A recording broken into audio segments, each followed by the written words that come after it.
Halo,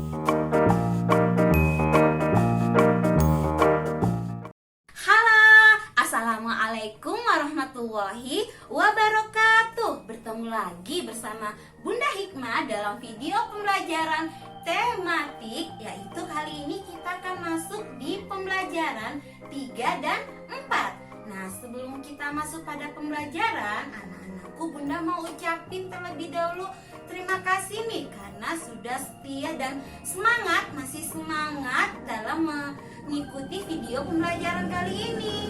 Nah, anak-anakku, sebelum kita masuk pembelajaran, kita games terlebih dahulu ya. Tapi sebelum kita games, Bunda kalau bilang e-learning teladan, nah anak-anakku bilang di teladan semua anak itu hebat. Oke? Paham semuanya? Coba kita ulang ya. E-learning teladan, di teladan semua anak itu hebat. Oke, semuanya. Jadi sebelum kita masuk pembelajaran kali ini, kita akan games. Kira-kira mau games apa ya? Nah, gamesnya seperti ini. Jadi kalau Bunda bilang tepuk pagi, tepuknya 1 kali. Kalau Bunda bilang tepuk siang, tepuknya 2 kali. Tepuk siang. Oke. Kalau Bunda bilangnya tepuk malam, berarti tepuknya berapa kali nih? Tepuknya 3 kali Bunda. Bukan. Tapi tepuknya cukup tepuknya seperti ini saja. Karena kenapa? Kalau malam kan kita tepuknya keras-keras, entar orang-orang pada bangun ya. Jadi anak-anakku kita tepuknya segini aja. Jadi coba Bunda ulangi ya. Tepuk pagi, tepuk siang, tepuk malam. Oke. Semuanya paham ya? Coba ikutin gerakannya Bunda di rumah. Kalau Bunda bilang tepuk pagi, anak-anakku semuanya tepuk paginya berapa kali? 1 kali. Kalau tepuk siang, anak-anakku tepuknya 2 kali. Kalau Bunda bilang tepuk malam, anak-anakku tepuknya setengah. Oke? Semuanya paham? Coba dengarkan instruksinya Bunda. Ayo semuanya berdiri dulu nih. Coba tepuk pagi, tepuk siang, tepuk malam, tepuk siang malam. Ada yang salah? Coba angkat tangannya yang salah nih. Nah, berarti yang masih salah itu berarti belum fokus nih. Nah, coba permainan berikutnya ikutin apa yang Bunda katakan. Oke? Ikutin apa yang Bunda katakan. Nah, itu cluenya. Kalau Bunda bilang sapi, sapi, sapi, anak-anakku bilang sapi, sapi, sapi. Nah, kalau Bunda bilang kuda, kuda, kuda, anak-anakku bilang kuda, kuda, kuda. Nah, oke, jadi cluenya ingat ikutin apa yang Bunda bilang. Oke? Paham semuanya? Paham ya? Nah, sapi, sapi, sapi, kuda, kuda, kuda, kuda, sapi, sapi. Nah, sekarang Bunda tunjuk nih berapa jumlah sapi yang Bunda sebutkan tadi. Coba ada yang tebak. 5 Bun. Salah. Ada yang lain? Sapi, sapi, sapi. Nah, ada berapa sapinya? Nah, coba. Ada 6 Bunda. Salah. Coba ulang ya. Sapi, sapi, sapi, sapi.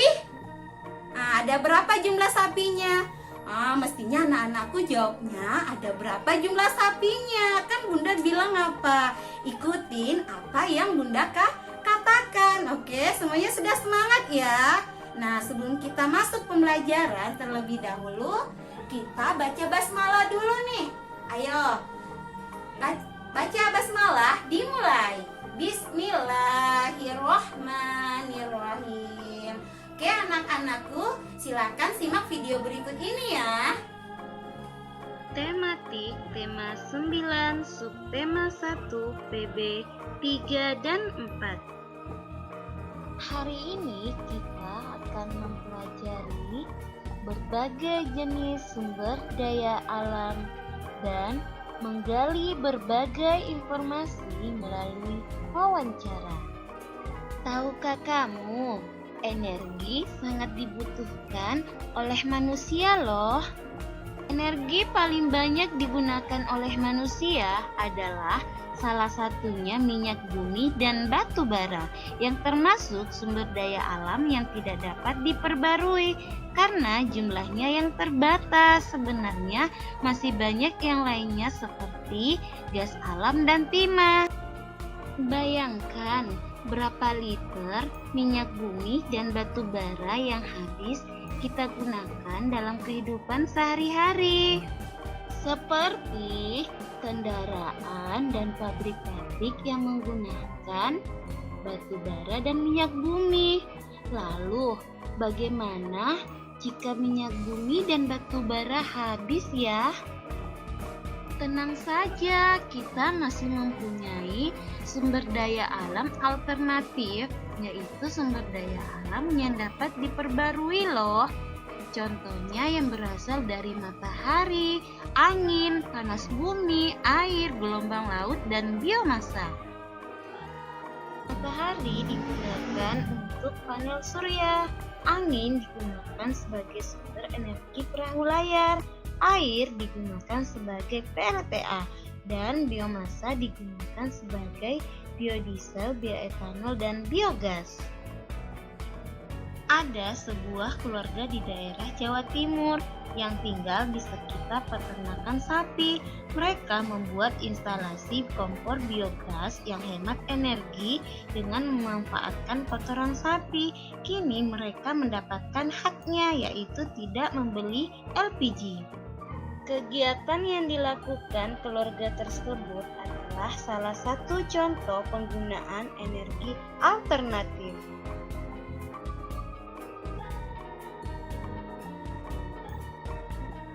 Namun, ada beberapa orang yang masih tidak bertanggung jawab merusak keseimbangan lingkungan. Padahal, ini merupakan kewajiban kita loh menjaga keseimbangan alam. Anak-anakku, jawab ya pertanyaan yang ada di slide ini. Temukan jawabannya dengan melakukan wawancara. Apa sih itu wawancara? Yaitu kegiatan tanya jawab yang dilakukan oleh dua orang pihak. Nah, anak-anakku sudah paham kan apa yang dimaksud dengan sumber daya alam dan jenis-jenis sumber daya alam beserta wawancara? Kalau sudah, anak-anakku silahkan mengerjakan tantangan dari bunda ya. Kemudian minta tolong ke ayah atau bundanya memfoto dan mengirimkan hasil pekerjaan anak-anakku. Oke? Sebelum bunda akhiri, bunda mau memberikan sedikit informasi nih.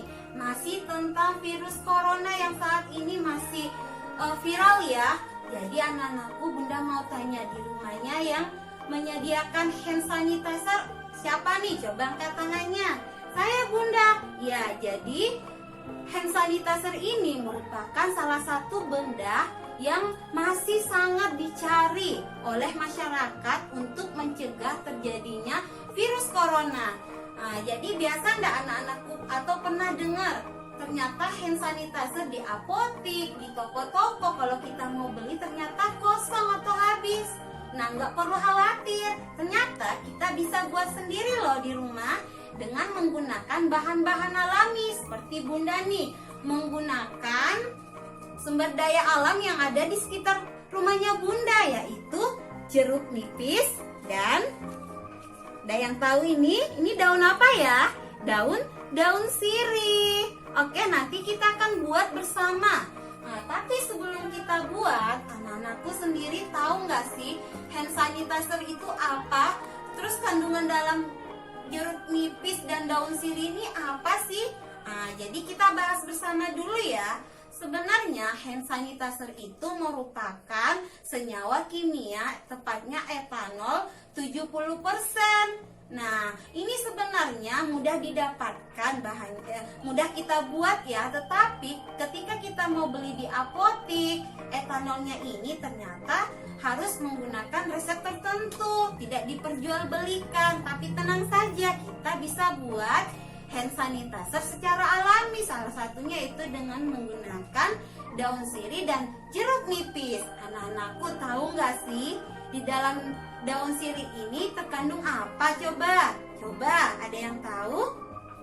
Jadi menurut Dr. Retno Sari MSc APT, Ternyata 70% etanol itu sama atau setara dengan 15% dari daun sirih.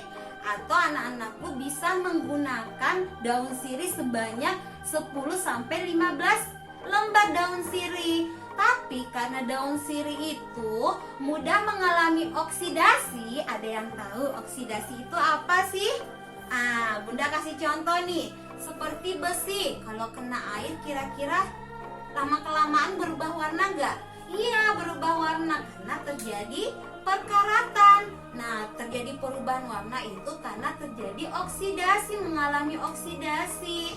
Makanya di daun sirih ini sangat mudah mengalami oksidasi. Makanya kita mencampurkan jeruk nipis. Nah, jeruk nipis ini berguna sebagai antioksida atau antibakteri sehingga dapat menetralkan dari daun sirih tersebut selain menetralkan baunya ya.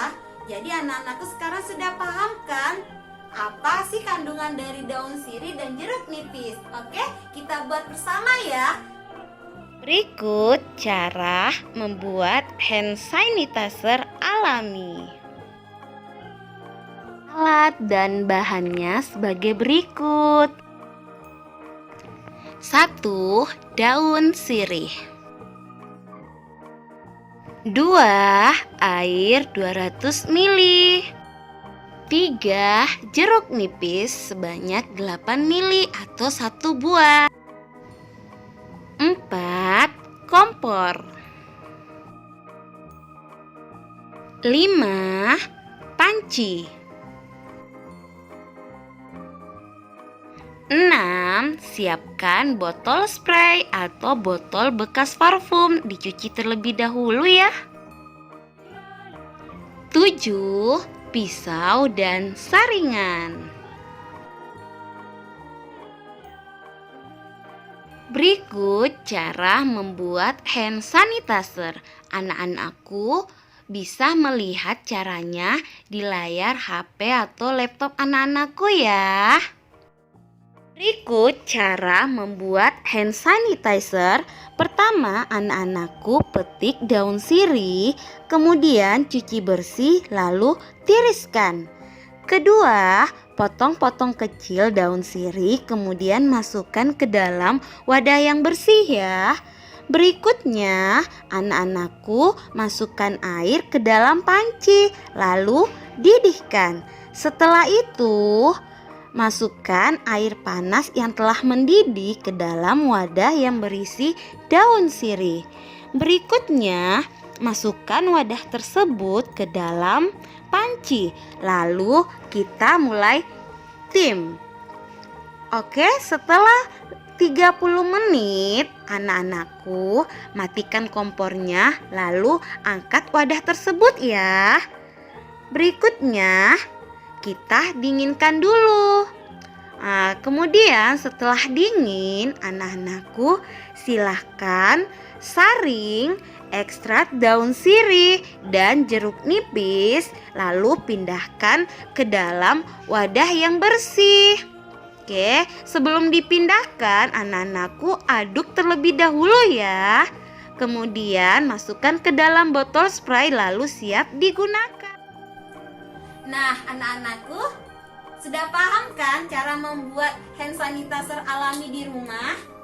Nanti anak-anakku bisa coba sendiri ya buatnya di rumah. Oke? Jadi demikian dulu pertemuan kali ini. Bunda akhiri, sebelum Bunda akhiri pesan Bunda, anak-anakku jangan lupa sholatnya 5 waktu, tepat waktu ya. Kemudian makanan-makanan yang bergizi, jaga kesehatan, dan sering-sering minum air putih. Dan jangan lupa belajar ya, karena di teladan semua anak itu hebat. Oke, sekian dari Bunda. Assalamualaikum warahmatullahi wabarakatuh.